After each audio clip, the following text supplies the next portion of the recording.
Here with us now is Peter Brookes, senior fellow at Heritage, former Deputy Assistant Secretary of Defense as well.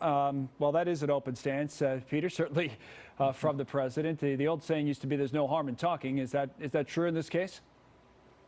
Well, I think there has to be some conditions before we sit down with the North Koreans, and people behind the scenes are talking about that. One of the key points for the United States is the issue of denuclearization of the Korean Peninsula. In other words, I'm not sure it really makes a lot of sense for us to sit down with the North Koreans, who will use it for propaganda purposes to elevate themselves internationally, if they're not willing to talk about their nuclear program. So if they are willing to do that, then there may be some room for us to sit down and talk to them, get a sense of their mind on things, and perhaps move forward. I don't see a scenario, but you're obviously the expert on this, where they would be willing to do that. Everything I've read or every story I've done in recent years about Kim Jong-un in North Korea has been that he's learned a lesson from the likes of Gaddafi in Libya and others to say, hey, listen, you start giving up your nukes, and the next thing you give up your power and or your life. And that's how he views the world. Right. I mean, that's the concern. You mentioned Gaddafi, Saddam Hussein.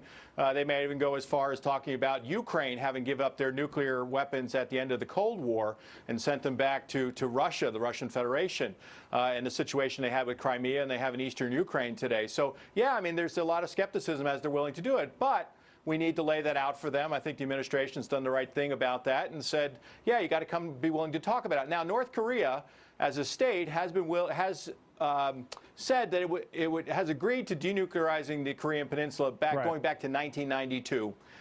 So it's something they should be willing to talk about, but I'm not sure. There should be some conditionality for our willingness to talk with them. Hey, while you're here, can I talk to you about China for a moment? That's interesting. Sure. It's getting a lot of attention today with Xi Jinping, who's the leader of China, of course, and suddenly now the Chinese are proposing doing away with the two-term presidential limit so that man you're looking at on the screen, Xi Jinping, could, well, be there forever. The Xi Jinping is never leaving. Well, what do you make of that? Well, I think there's concerns about it. I mean, he's only been in office since 2012, so you expect he would get a second 5-year term. That's pretty normal in Chinese politics, that the president would get a second 5-year term. So you got another 5 years at least. But the fact is, they're talking about changing the Constitution to allow him to stay in power as long as he likes.